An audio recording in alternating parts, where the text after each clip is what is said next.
दर्पण के अपने मुख को कोई देख नहीं सकता है, इसलिए दर्पण की आवश्यकता पड़ती है। तो बुद्धि भी दर्पण है। बुद्धि रूपी दर्पण में ही यह जीव अपने स्वरूप को देख पाता है। यदि बुद्धि रूपी दर्पण न हो तो ये जीव कभी भी अपने स्वरूप का दर्शन नहीं कर सकता। भगवान कहां पर है, कहां मिलते हैं? बुद्धि वृत्तिम अवशिष्टाम कवयो वेदयन्ते गुहाम यस्याम निहितम ब्रह्म शाश्वतम। शाश्वत ब्रह्म का दर्शन कहां होता है? भगवान का दर्शन कहां होता है? मूर्ति में नहीं। मूर्ति को तो हम अपने आंख से देखते हैं, और भगवान तो अतीन्द्रिय है, उनको बुद्धि से नहीं देखा जा सकता, आंख से नहीं देखा जा सकता है। भगवान जब भी दिखाई पड़ते हैं तो बुद्धि रूपी दर्पण में ही दिखाई पड़ते हैं। भगवान वहीं छिपे हैं, ऐसा विद्वानों का, शास्त्रों का मत है। भगवान और कहीं नहीं है। बुद्धि रूपी गुफा में यद्य सोपरता देवी माया वैशारदी मति संपन्न एवेत विदुर महिम्नि स्वे महीयते।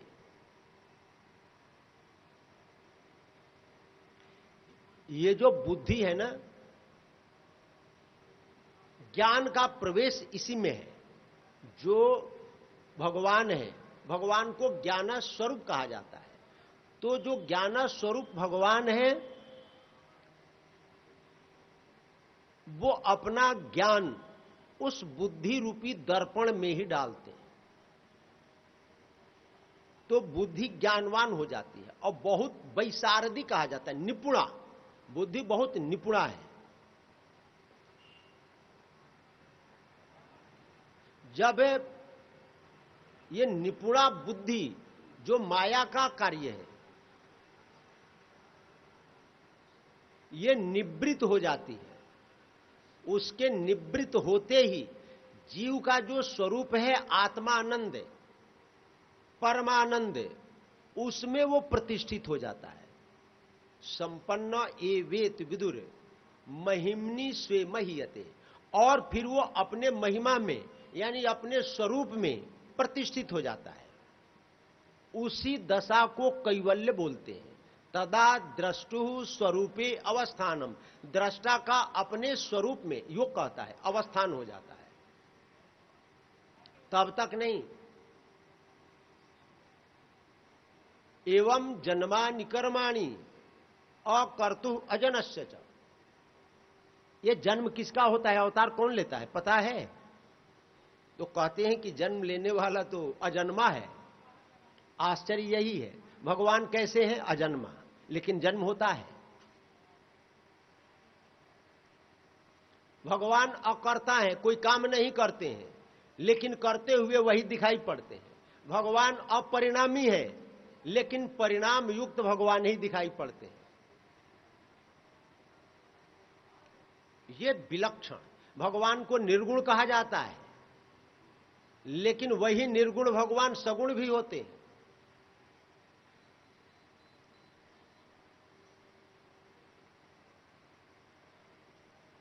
तो अजन्मा अकर्ता वही भगवान है।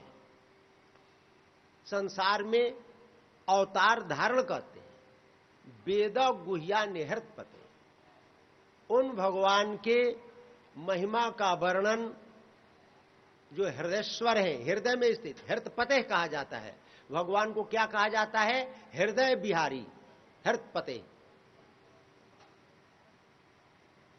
वेदों ने उनके दिव्य जन्म और कर्मों के रहस्य का वर्णन किया है, नहीं तो हम लोग भला क्या जाने। एक आश्चर्य, सौवा इदम, वही भगवान संसार का सृजन करते हैं। सृजत यवत यत्ति न संजतिस्म। वही भगवान सृजन करते हैं, वही भगवान रक्षा करते हैं और वही भगवान यति खा जाते हैं। संसार को बनाने का काम भगवान का, उसकी रक्षा करने की जिम्मेदारी किसकी? भगवान की। और उसको खा भी जाते हैं, यानी संहार भी कर देते हैं, तीनों का। तो किसी ने पूछा, महाराज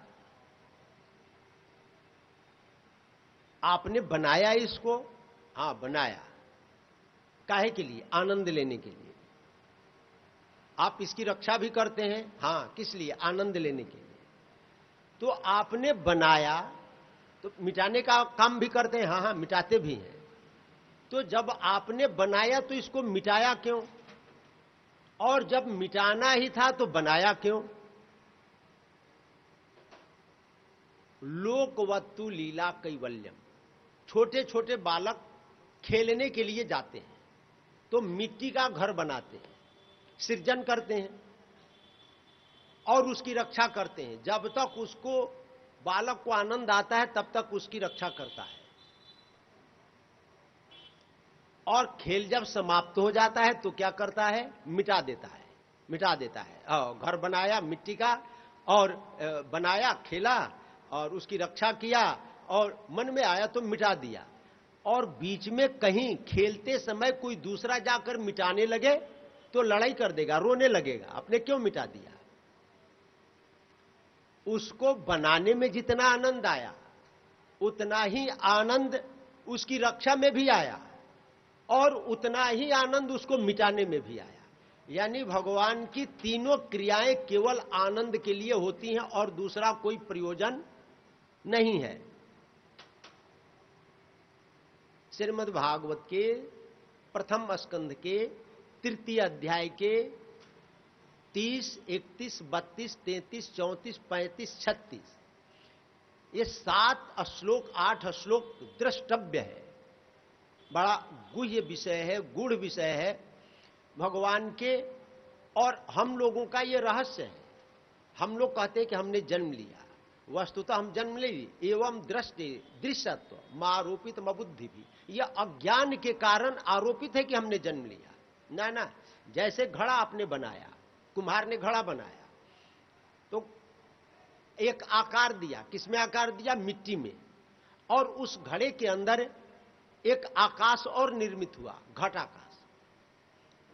तो कोई कहे कि आकाश का निर्माण हुआ है, तो किसी ने निर्माण किया है क्या? कुम्हार ने मिट्टी को एक आकृति प्रदान की है, और अब हमने आरोपित किया कि घड़े के अंदर एक आकाश बैठा है, छिपा है, उसने जन्म ले लिया। वस्तुतः वो जन्म ले लिया। घटे भिन्ने यथाकाश आकाश स्यात् यथा पुरा, एवं देहे मृते जीवो ब्रह्म संपद्यते पुनः। 12वें स्कंध के 5वें अध्याय में राजा परीक्षित को अंतिम उपदेश देते हुए सुखदेव जी कहते हैं कि जैसे घड़ा फूट गया तो घड़े का आकाश कहां गया? कहां गया? कहीं गया क्या वो? नहीं, कहीं नहीं गया। घड़ा फूटा और आकाश आकाश में स्थित है, वो कोई विकार नहीं है उसमें। घड़े का फूटना और आकाश का अपने स्वरूप में विलीन हो जाना, वैसे ही देह, देह कहीं नहीं है। देह दो ही नहीं, 3 संज्ञा दी गई है। स्थूल शरीर, सूक्ष्म शरीर और कारण शरीर। इन तीनों शरीरों का जब बाध हो जाता है, तीनों शरीर मिट जाते हैं, तो आत्मा तो परमात्मा में है ही, अलग है ही नहीं। एक ये आकार मिला है तो हम कहते हैं कि ये मेरा आकार है, मेरा एक नूतन जन्म हुआ मेरा।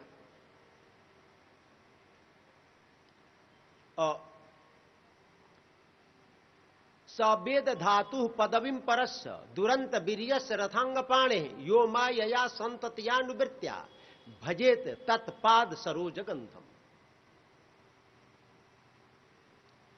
भगवान के रहस्य को, भगवान की लीला को, भगवान के नाम को, भगवान के गुण को, भगवान के कर्म को कौन जान सकता है? किसी में शक्ति है क्या? नहीं, वो तो अनंत है, उनकी शक्ति अनंत है। उनका बल पौरुष अनंत है। उनके रहस्य को केवल एक व्यक्ति जान सकता है। कौन जान सकता है? जो निष्कपट भाव से, बिना कपट के नित्य निरंतर भगवान के चरणों का सेवन करता है, भगवान के चरणों की उपासना करता है। एक व्यक्ति केवल भगवान के लीला रहस्य को जान सकता है जो निष्कपट भाव से उनके पाद पद्मों के गंध का सेवन करता है। ये उनकी लीला, उनका रहस्य, उनका जन्म, उनका कर्म सब के सब दिव्याति दिव्य है। केवल उपासना करने की जरूरत है निष्कपट भाव से। एक प्रश्न किया था शौनकादि ऋषियों ने सूत जी से, पुंसाम एकांतता श्रेयस तन्ना संसितुम मरहसि। जीवों के कल्याण का सबसे सुंदर सुगम उपाय क्या है? 6 प्रश्नों में से पहला प्रश्न तो कहे, इदम भागवतम नाम पुराणम ब्रह्म संहितम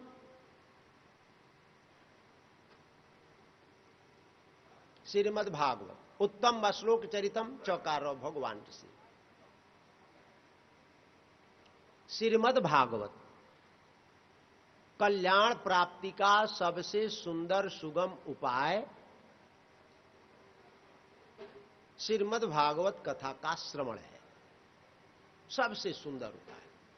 पहले वेदव्यास जी महाराज ने इस श्रीमद् भागवत संहिता की रचना की और अपने निवृत्ति परायण पुत्र सुखदेव को पढ़ाया, और सुखदेव ने उसी भागवत संहिता को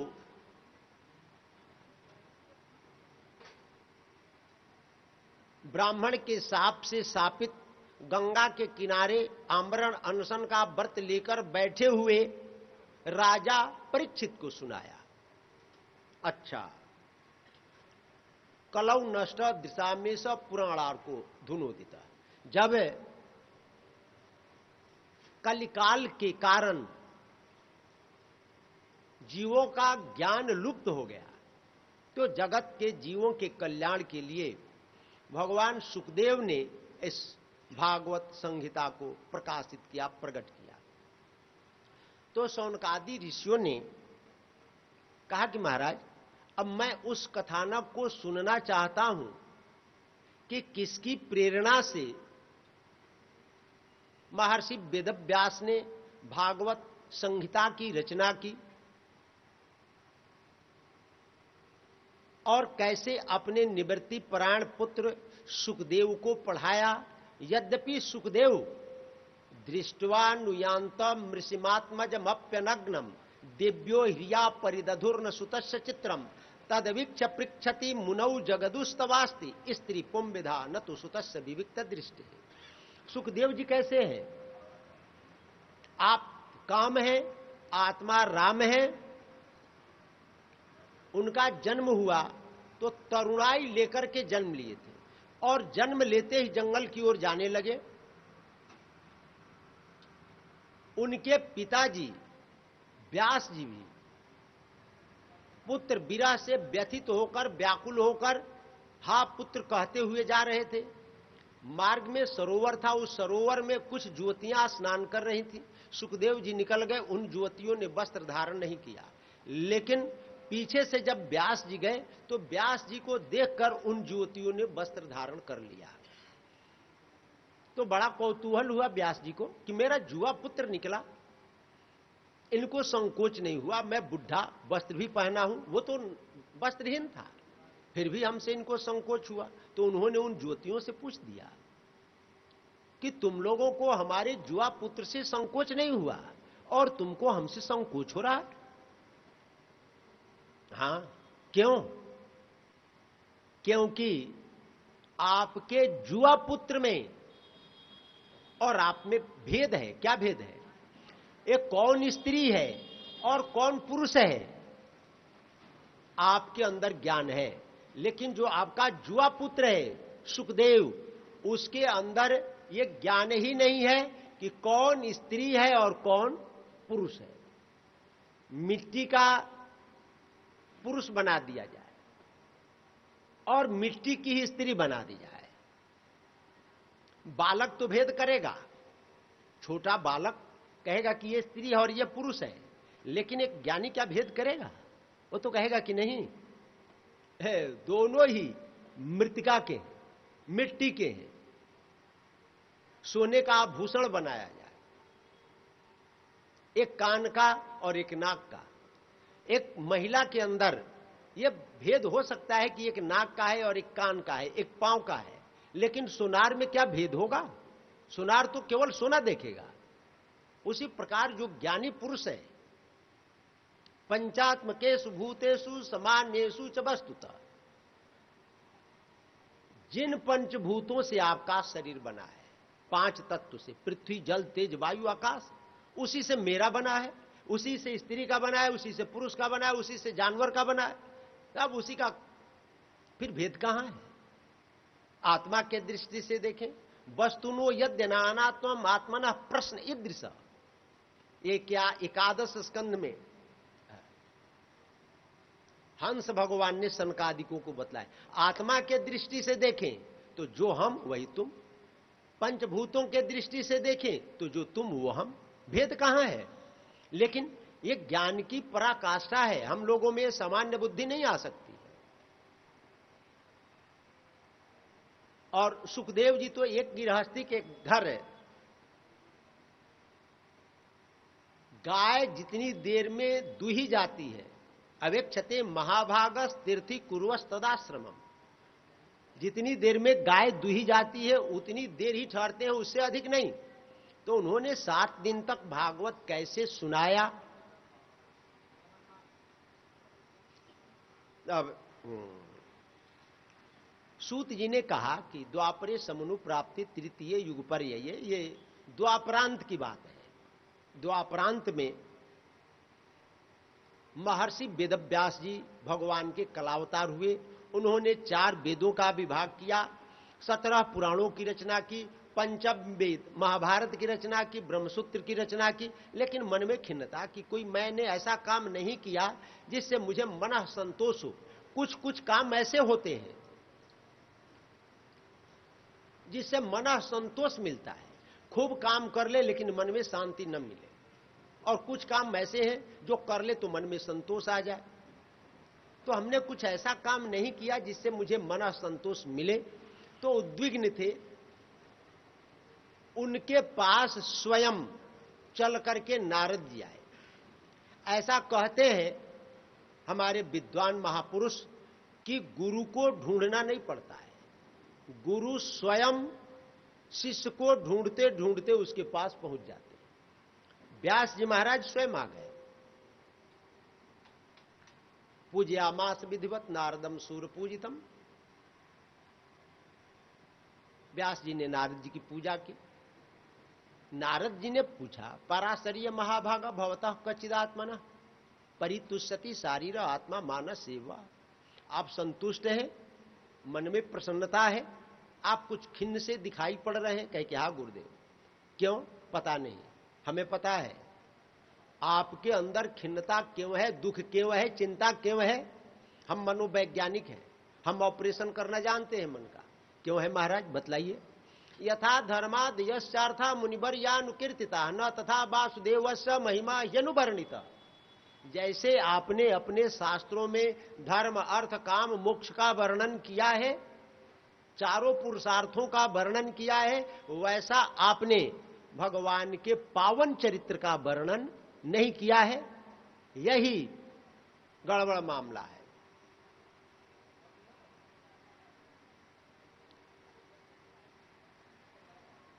भक्ति और ज्ञान 2 चीज है। यहां पर नारद जी ने भक्ति का प्रतिपादन किया है। नारद जी को भक्ति का आचार्य माना गया है। नैष्कर्म मप्यच्युत भाव वर्जितम न शोभते ज्ञान मलम निरंजनम कुतः पुनः सस्वदभद्रमीश्वरे नचार्पितम कर्म यदप्य कारणम। मुक्ति का साक्षात 2 साधन माना गया है। दो साधनों से मुक्ति की प्राप्ति होती है, एक ज्ञान से और एक निष्काम कर्म करने से। लेकिन यहां भक्ति के महिमा का प्रतिपादन करते हुए नारद जी कह रहे हैं कि यदि वो ज्ञान भी भगवत भक्ति से रहित है तो उसकी उतनी शोभा नहीं है। यदि निष्काम कर्म भी भगवान के चरणों में अर्पित न किया जाए तो उसकी भी उतनी शोभा नहीं है। बढ़िया भोजन बने खूब स्वादिष्ट और उसमें नमक न डाला जाए, स्वादिष्ट लगेगा? जलेबी खूब बढ़िया बनाई जाए, शुद्ध देसी घी की, घेवर बनाया जाए, खाजा बनाया जाए, फीनी बनाई जाए और उसको चीनी की चाशनी में न डुबोई जाए तो क्या खाने में स्वादिष्ट लगेगा?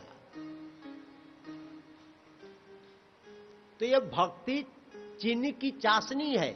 यह ज्ञान को भी, निष्काम कर्म योग को भी मधुर बना देती है, मिष्ट बना देती है। तो यहां पर भक्ति का प्रतिपादन किया। अथो महाभाग भवानमोघदीर्घ शुचि सर्वः सत्यरतोद्धृता व्रतः उरुक्रमस्य अखिल बंध मुक्ते समाधिना नुस्मर तद विचेष्टितम। और कहा कि आप एक काम कीजिए, नारद जी कह रहे हैं व्यास जी से कि आप एक काम कीजिए। क्या काम करें? आप समाधि लगाइए और समाधि में आप भगवान के चरित्र का दर्शन कीजिए और उसको फिर लेखनी से लिपिबद्ध कीजिए ताकि जगत के जीव आपके द्वारा रचित उस प्रभु चरित्र के पान करने से, गाने से कल्याण को प्राप्त कर सके। और भक्ति के प्रतिपादन में इदम ही पुंसः तपसा श्रुतस्य वा श्रीशक्त बुद्धि दत्ति हो अभिच्युतर्थ कविभिर निरूपितो यदु तमश्लोक गुणानुवर्णनम। इदम ही पुंसः तपसा श्रुतस्य वा शिष्टस्य सुक्तस्य च बुद्धि दत्तयो अभिच्युतर्थ कविभिर निरूपितो यदु तमश्लोक गुणानुवर्णनम।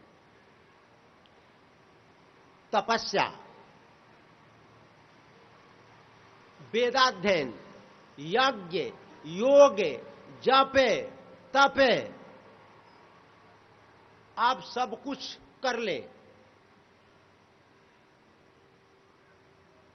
और आपके जिह्वा से प्रभु का पावन चरित्र न निकले, आपके कानों से प्रभु का पावन चरित्र अंतःकरण में प्रविष्ट न हो तो सब निरर्थक है। और अब बतला रहे हैं अहम पुरातीत भवे भवम मुने दास्यास्तु कस्याश्चन वेदवादिना निरूपितो बालक एव योगिनाम शुश्रूषणे प्रावृष निर्विविक्षताम। कह रहे हैं कि देखिए सत्संग का प्रभाव, भगवत चरित्र का प्रभाव, उसका मैं साक्षी हूं। क्या महाराज? मैं पूर्व जन्म में एक दासी का पुत्र था। मेरी मां एक ब्राह्मण के यहां सेवा करती थी। उन ब्राह्मण देव के यहां एक बार कुछ संत योगी लोग चातुर्मास करने के लिए आए और मैं भी उनकी सेवा में नियुक्त किया गया। सेवा करते करते मेरे मन में श्रद्धा की जागृति हुई। उच्छिष्ट लेपा ननुमोदितो द्विजहि सकृतस्व भुंजे तदपास्त किलविष। मैं उन संतों की आज्ञा से उच्छिष्ट सेवन कर लेता था, हमारी बुद्धि शुद्ध हो गई, श्रद्धा की जागृति हुई। उन संतों ने कृपा करके हमें गुरु मंत्र प्रदान किया। नमो भगवते तुभ्यम वासुदेवाय धीमहि प्रद्युम्नाय निरुद्धाय नमः संकर्षणाय च संकर्षण मंत्र दिया। इसको जप करने लगा। वो योगी लोग तो चातुर्मास समाप्त होने पर चले गए। मेरा मन अब भगवान की ओर लग गया, भगवान की भक्ति में करने लगा। अब धीरे धीरे वैराग्य, जो भक्ति करेगा, भगवान से प्रेम करेगा, तो दो चीज की उत्पत्ति जरूर होगी, ज्ञान और वैराग्य। ज्ञान भगवान का होगा कि हम भगवान का भजन करें, और वैराग्य संसार से होगा। तो अब नारद जी को लगने लगा कि यदि मां नहीं रहती तो मैं निर्द्वंद होकर के, स्वतंत्र होकर के, स्वच्छंद होकर के भगवान की भक्ति करता, लेकिन मां बाधा रूप में है। अब एक दिन मां गाय दूहने के लिए सेवा करती थी। रात्रि के समय एकदा निर्गताम गेहात दूहंतिम निशिगाम पति, तो एक सर्प के ऊपर पांव पड़ गया। काल की प्रेरणा से सर्प ने नारद जी के मां को डस दिया, मां की मृत्यु हो गई। अंत्येष्टि क्रिया किया और उसको अनुग्रह माना, मां के मृत्यु को अनुग्रह माना। अनुग्रह मन्यमान प्रातिष्ठम दिशा उत्तराम, उत्तर दिशा की ओर चले। चलते चलते बहुत दूर गए, एक नदी मिली। स्नात्वा पीत्वा हृदय नद्या उपस्पृष्टो गतश्रमः, तो उस नदी में स्नान किया,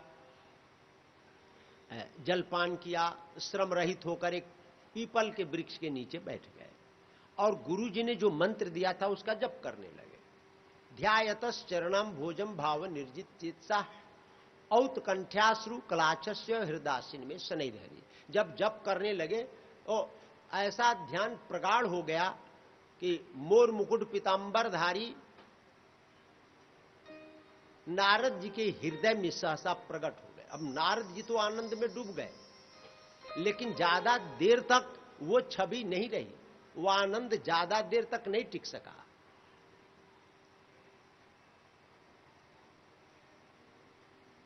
अंतर्हित हो गई वो छवि। अंतर्हित होते ही व्याकुल होकर के नारद जी ने नेत्र खोला और सोचने लगे कि वही छवि आए, वही छवि आए, लेकिन वो छवि आए नहीं। तो आकाशवाणी हुई, और विपक्वा कसायाणाम दुर्दर्शोहम कुयोगिनाम। नारद जी अभी आप कुयोगी हैं, माली जानता है फल कब तोड़ना है, दूसरा नहीं जानता। अभी आप संयमी नहीं है, मेरे दर्शन करने की योग्य आपकी अभी वृत्तियां बनी नहीं है, आपको प्रतीक्षा करनी पड़ेगी। तो नारद जी कह रहे हैं कि मैं वही नारद, जब इस संसार का अभाव हुआ, संसार जब नष्ट हुआ, प्रलय हुआ, तो मैं भी भगवान के उदर में संसार के साथ प्रवेश किया। और जब सृजन प्रारंभ हुआ, संसार का पुनः सृजन प्रारंभ हुआ, तो वही मैं नारद संतों की संगति किया था, भगवान की भक्ति किया था, उसके प्रभाव से मैं उत्संगा नारदो यज्ञ, मैं ब्रह्मा के गोद से उत्पन्न हुआ, ब्रह्मा का मानस पुत्र बना। और भगवान ने देवदत्ता मिमाम बेड़ाम स्वर ब्रह्म विभूषिता मूर्छयित्वा हरिकथाम गाय मानस चराम्य हम। भगवान ने ये देवदत्त नामक वीणा प्रदान किया है और इसके ऊपर मैं प्रभु के पावन चरित्रों का गान करते हुए सर्वत्र विचरण करता हूं। अव्याहत गति, देवता के यहां जाएं, दैत्य के यहां जाएं, सब जगह पहुंच सकते हैं, कहीं कोई रोक टोक नहीं है। इसलिए व्यास जी महाराज, आप प्रभु के पावन चरित्र की रचना कीजिए,